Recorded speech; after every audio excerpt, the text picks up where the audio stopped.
Would you like to be a guest on our podcast, Linking to the Afterlife? I will link you to a loved one in the world of spirit or one of your past lives. This is a free reading, and we are scheduling right now. Send us an email, linkingpodcast@gmail.com, and I will send you all the information. Thank you. Hi, this is Donna, psychic medium and direct messenger for spirit. If this is your first episode, welcome.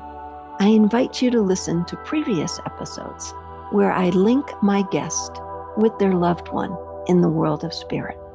What started as one thing is morphing into so much more, not just for my guest, but for all of us. Thank you for listening. Hey there, how are you today? I'm great. We are going to do a past life with you. Is that correct? Yes. Great. So I'm going to ask us both, just for now, for a moment, to close our eyes. Take a couple of deep breaths in through the nose and out through the mouth. Letting go of everything we brought before this moment. Softening from the head through the toes and opening the heart and the mind. Would you state your first name and the phrase, "It's a beautiful day"? Wendy, it's a beautiful day.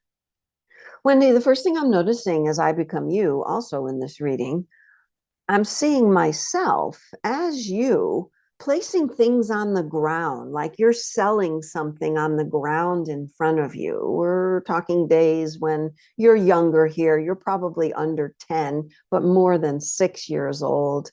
And you're putting things on the ground like, look at my wares. Look what I have. Look what I have for you. Won't you buy my wares? Won't you help me eat? Won't you help support my family?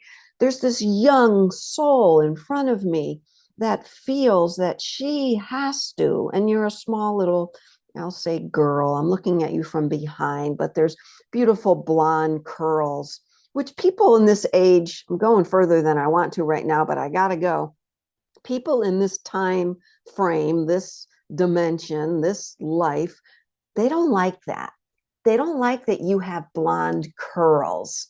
I don't know why. I feel that, you're just cute little girl, but they're like, you know what? She's too cute. They're already judging you on your looks before they even look at what you have to sell. And I'm like looking back at the scene and feeling this little girl, but she's so happy. This is what I have for you. Please, it's only this much. Would you please take one of these? Look, I made them especially for you, for you. And she's all about, she made whatever's sitting here in front of me, she made them. And she places them on the dirt, on the ground, because there's no table back then, right? There's no 6-footer. There's no tent. She's out in the rain. She's out in the cold selling her wares. That's the only word I can think to use right now, wares. So let me just first ask you, are you viewing the scene with me? Can you see what I'm talking about? Absolutely. Yes. Good. Now we're going to talk about, because I don't want them to take me further. I've got so many emotions in this scene right now, in me, in the little girl, and in the people that are walking by. So I'm going to start with the little girl. So excited. She's making things for people. She knows if people buy her wares, she's supporting her family. So I feel she's the only, we'll call it, breadwinner of the family, that her mom and dad are back home and they're sick, or they're not elderly, but they have trouble getting about. Mm-hmm. So they're not dying, but they're not able to bring money in. Do you understand?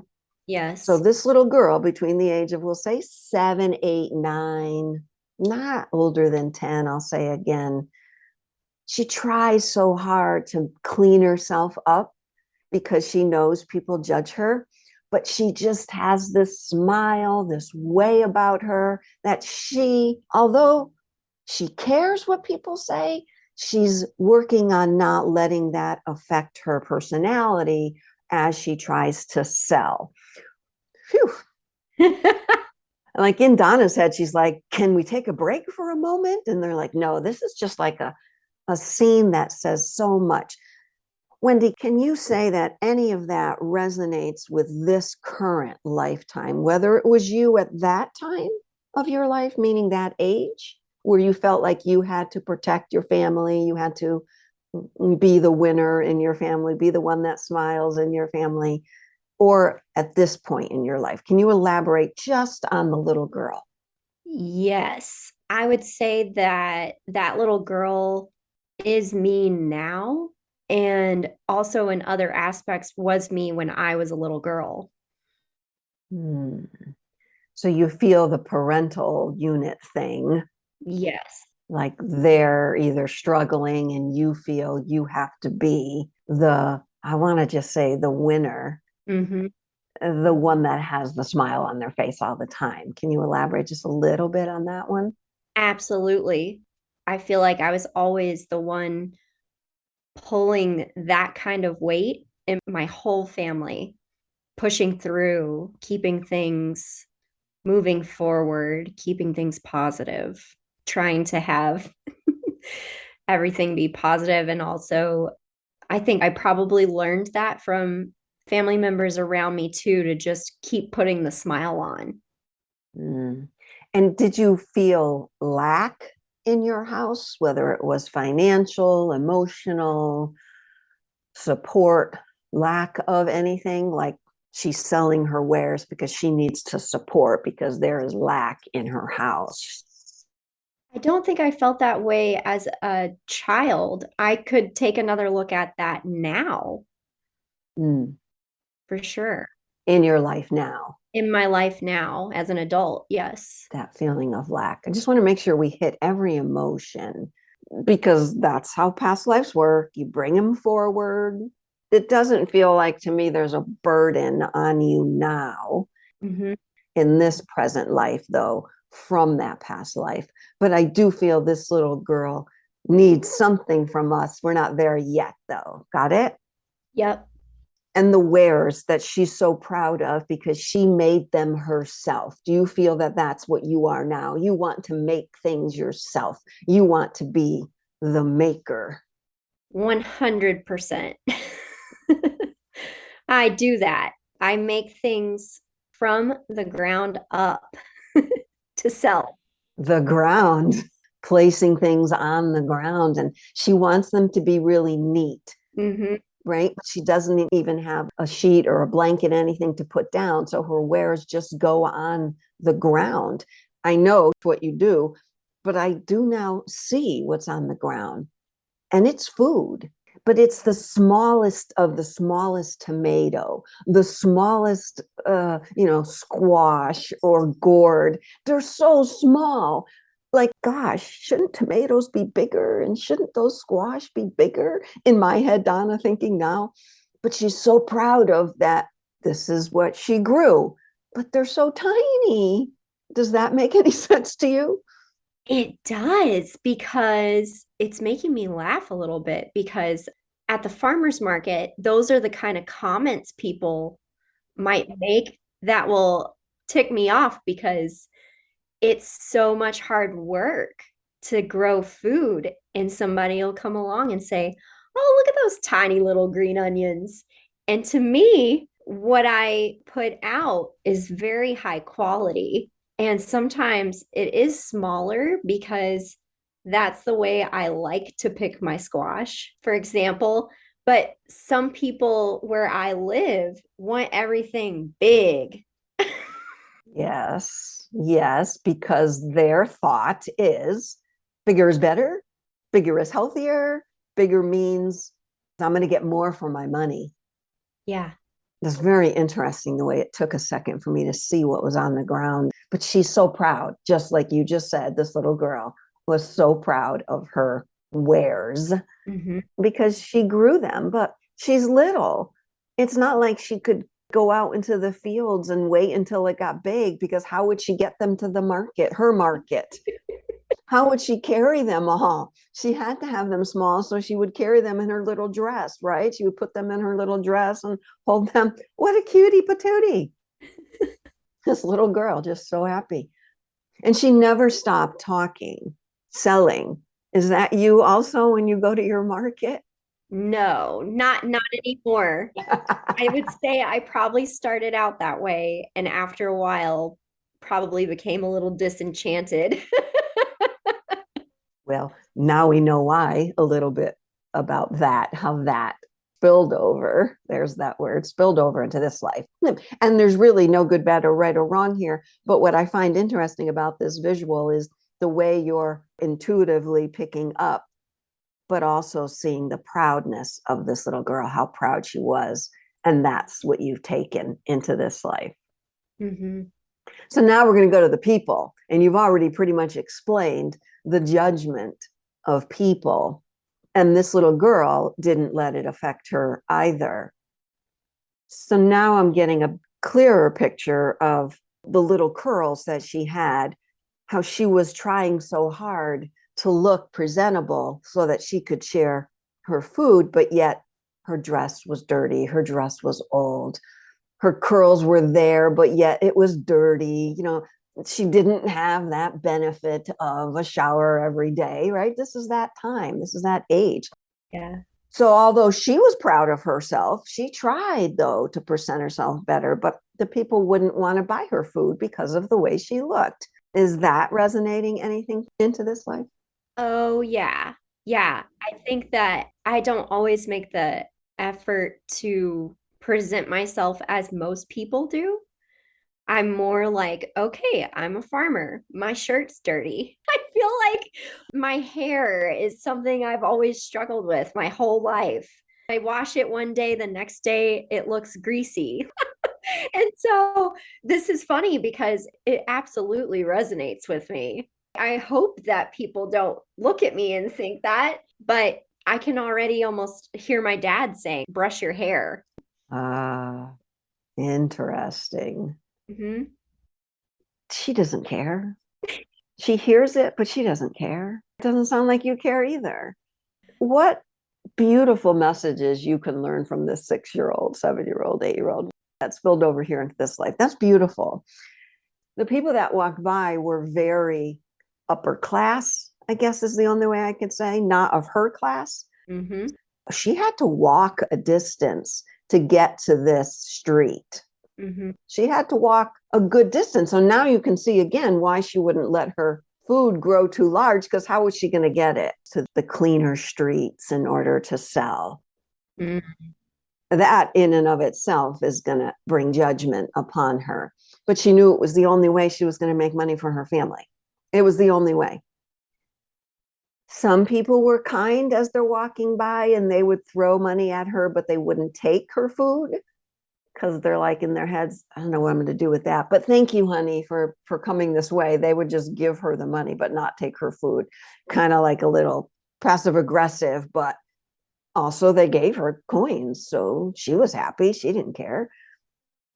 She has a small little dog with her. It's so little. It's just the tiniest dog. I'm like, is that a dog or is it just a large rat? No, it's a dog, but it's mangy, right?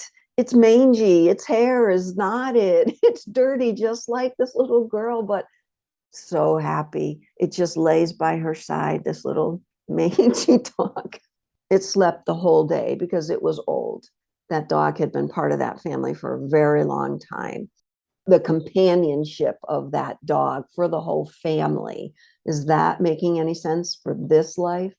What I think of first is my dog now and the companionship for me and my husband. Hmm. And is your dog right now older?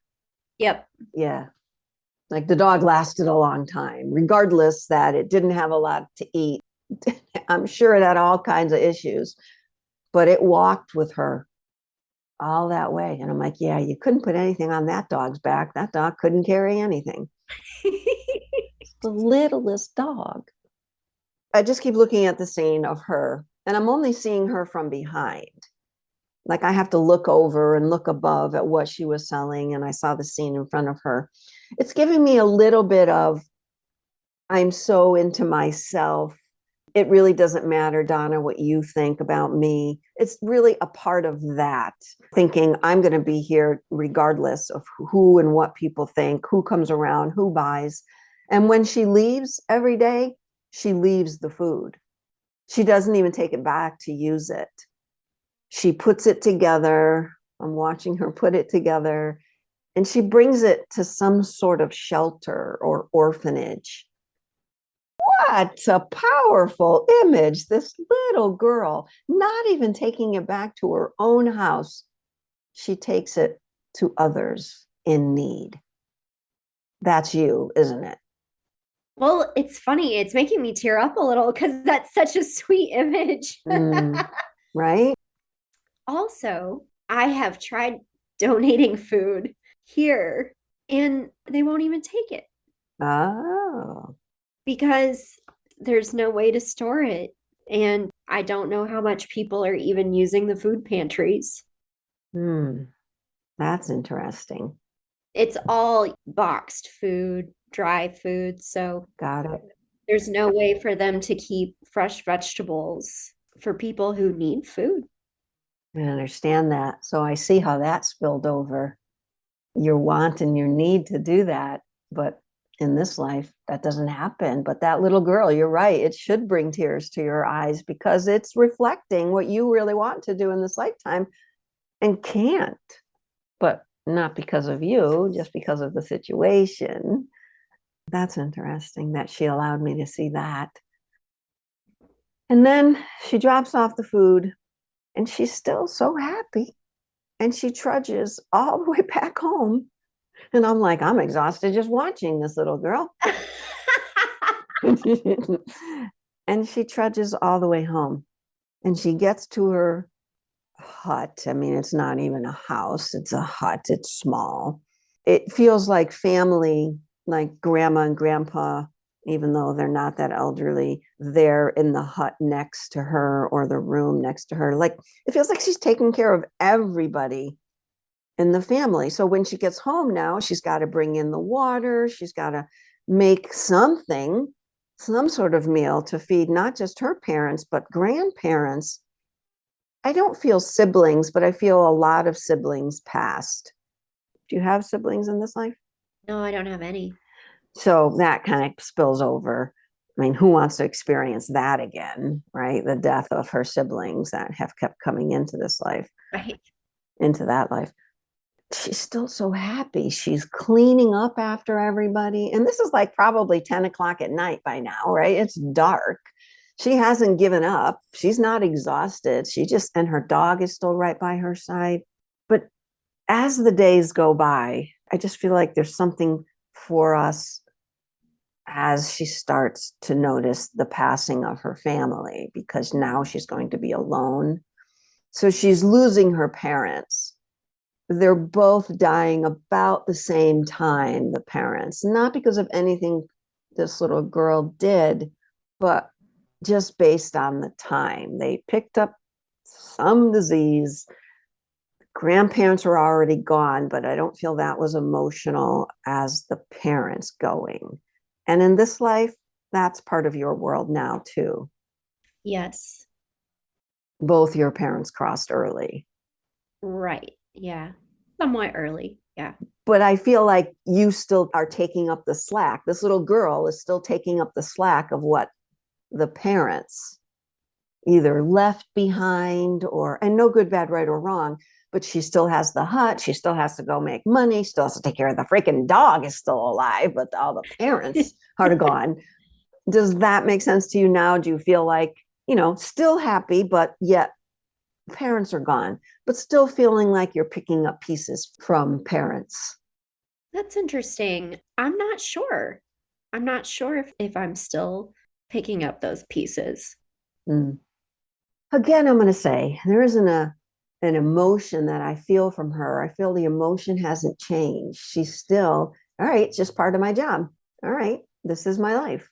She grows to be 20. I see 25. I see not more than 25. About the age of 25, it starts to hit her. meaning I'm exhausted. I can't do this anymore. I can't be alone anymore. And that sadness starts to bring her down in her health. Do you feel at age 25 in this life anything like that happened where your sadness overtook you? You had to start just saying, oh, I got to start picking up the pace. I would say probably like late 20s. Yes. Yeah. Mm.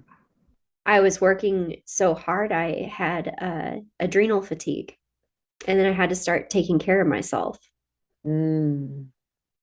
There's the spillover. But in that past life, she didn't have the doctors, she didn't have, the holistic foods, the internet wasn't around. Yeah. So she passes. I don't feel there's a lot of work you need to do with this child, but I do feel it's worth us going to her and giving her some love and support. Do you feel that? Yeah. Just for everything she went through. Are you serious? That dog is still hanging around you? It's got to be a different dog. That's like 20 years now. I'm going to say the dog is still with her. Let's both of us move to that girl and be with her as she's crossing. She's still outside her hut now. The sun is shining. There's no chair, obviously. She's sitting on the floor. There's like a wishing well right next to her, a water well that someone made. It's not like what you would see in your head, but what you can imagine from a long, long time ago, where she got her water. I feel like the water has gone dry in this well. And that's what caused also her passing, because now she's severely dehydrated. She doesn't know the word for that, though, and that's allowing her body to just start to shut down slowly. There's no water for the dog. There's nothing. She can't walk anymore. She's done. Her feet are done. Everything's just done. So she's just sitting there on the ground. Let's move to her right now. Does that feel comfortable for you? Yeah. So you can either do it eyes open, eyes closed. Once I get to a point, I'm just going to ask you to say a few things. All right. So let's move to her. I'm getting a little lightheaded right now, which means I'm moving close to her and she is close to the hour of her passing. Do you understand? Yeah. I want to get her before that. So let's just sit down. You first. You're sitting down beside her. I feel you can do this without me prompting you. You just start the conversation right now with her, and then I'll guide if there's a pause. It's making me really emotional. Sorry. Wendy, take a deep breath and know that she's not afraid. It tells us both this is the target. We hit it. Yeah. Know that she's been alone all this time and know that she's probably confused. Who are you? So when you walk up to her, hi, I'm here. Can I sit down beside you? Start with that. Okay. Hi, little girl. I'm here to just tell you that you're doing such a great job. And you're so appreciated for all of the hard work that you've done.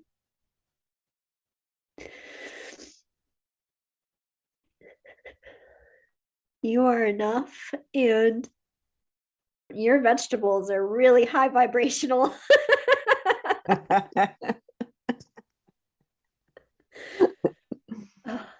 I'm sorry that you lost people you love.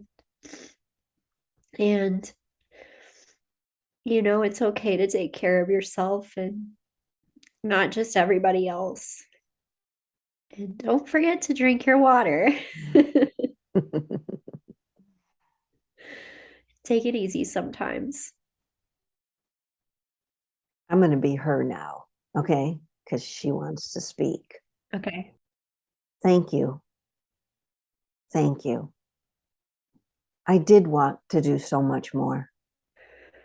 I just didn't have the energy or the strength. And I do feel not that it was my fault, but I feel I should have done more. What do you say to her? Gosh. Again, I just want to say you are enough. She's very, almost as much love as I feel from her, just matter of fact. Like this was the most emotion I got out of her for this whole time. The true feelings of her that she did feel like it wasn't enough. So those were wonderful words that you shared. That's what she needed to hear. She wants to speak again.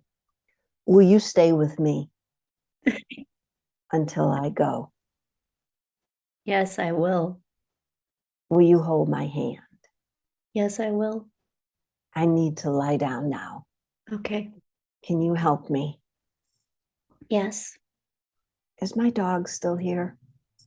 Yes, he is. Can you bring him toward me? Yes. Can you place him on my belly? Yes. I needed him so much during this time. This is Donna speaking. I don't even know if that dog was really there. I think it was the spirit of that dog that was with her that whole time. Wow. Okay, I'm back to her again. Because as you laid the dog on my belly, her belly, I was like, there's no weight of this dog. This is a spirit dog. Wow. Okay, back to her. I'm so tired. I have never been this tired before. What's happening?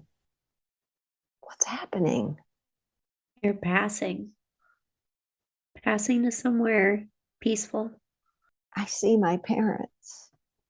I see them waving to me, but I have no strength to call out to them. How? What can I do? It's okay. Just relax. Let them come to you. They're coming. It's getting brighter. I feel better. I feel better. Is that possible? I feel lighter. I feel I'm leaving, but yet I'm not sad to go. They're here for me now. I'm going to say goodbye to you. And I know you will dream of me, and I will be a part of your forever dream. Thank you for coming here now. Thank you for coming back to me. And don't worry. Don't worry. Don't worry. And I'm like, is that it? She's like, don't worry. Just don't worry. I'm going to say goodbye now. But I know the piece of me now is within you. Can you accept me now within you? Yes. I love your blonde hair. I'm going. Goodbye. Bye. Whew, big breath in, deep breath out, everybody. That was different. I didn't feel like we had to go with her and take her. I felt she just had the upper hand there. She knew exactly what you needed instead of the other way around. All right, Wendy, take a deep breath and elaborate on anything you'd like to at this point. The things that really stick out are that I am letting go of the old version of my farm where I am hustling to sell veggies.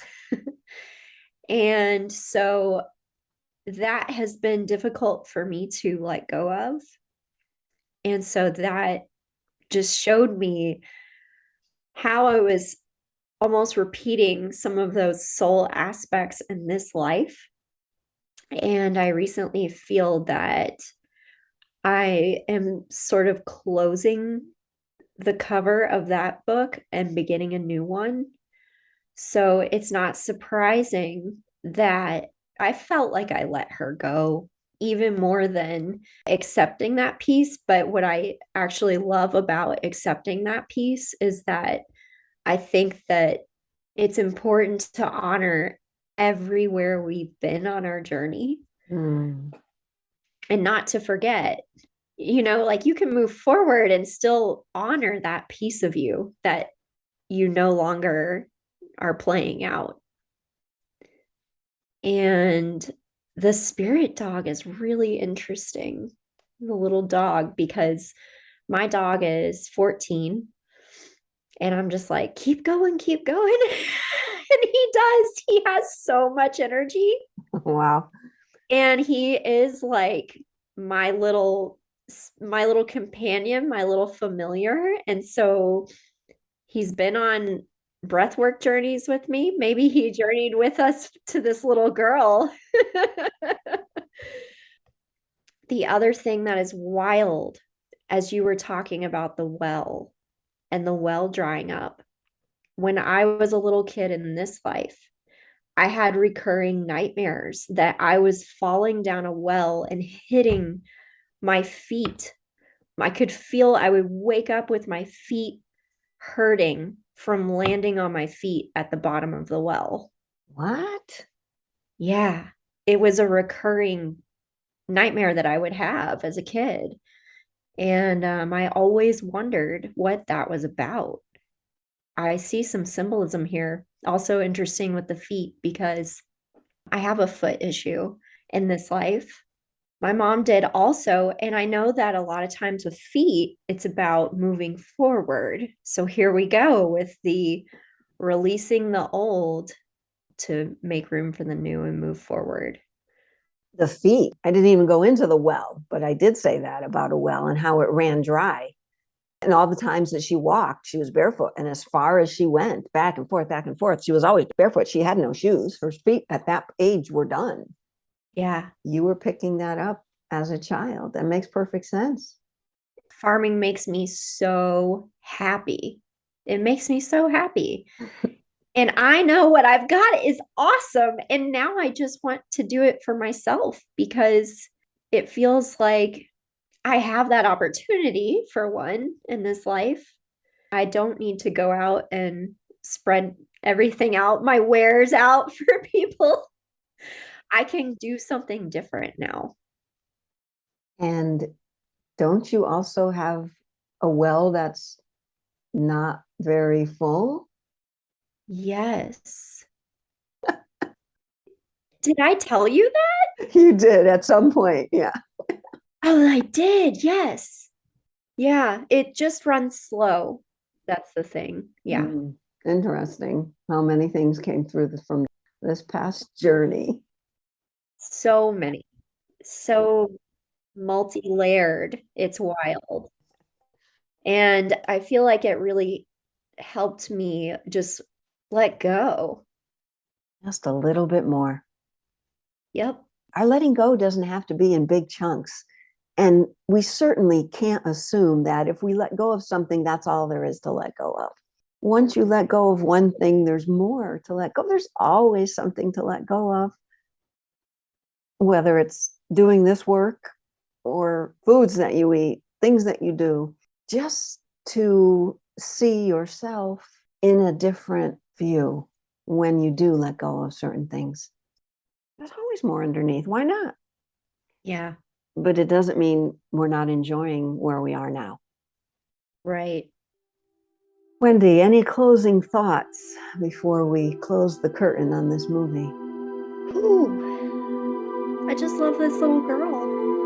I'd like to thank my guest today for allowing all of us to join in on their process, their journey. You're so very And I'd like to thank you for not only listening, but coming together in a oneness vibration. Thanks again.